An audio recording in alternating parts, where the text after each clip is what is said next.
Samantala, nananatili pa din pong matatag ang capital market ng Pilipinas. Ito'y sa kabila po ng pagpupull out ng malalaking pamumuhunang dayuhan sa Philippine Stock Exchange. Yan naman po pinag-usapan sa report ni George Bandola.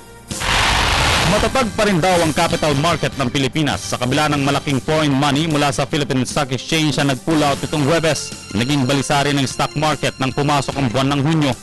One of the resilient market, but again, it should always be emphasized that you go in the capital market with the eye that you wanted to invest, not that you wanted to as if you go to a casino. Tingin namin makakabawi rin tayo. Ito ay parang knee-jerk reaction lang. Hindi related totally sa ekonomiya, pagbaba.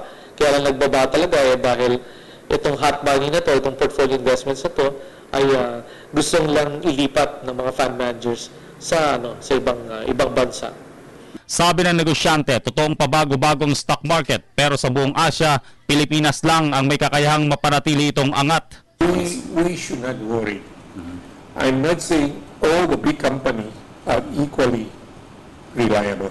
Study carefully what are these companies, because this is a time that you separate the man and the boys.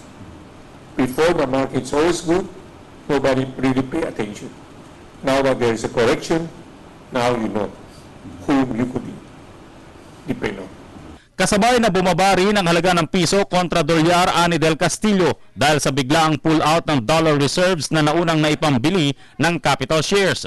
Nagpaalala lamang ito na kailangang bantayan ang magiging epekto ng pagbaba ng capital market sa mga presyo ng bilihin. Hindi naman. Though somehow magkaka-impact yan sa peso. Once na nag-depreciate ng peso, magkakaroon naman ng impact yan sa prices ng langis, no? And eventually sa goods and services. So doon talaga dapat mabalanse ng gobyerno, no?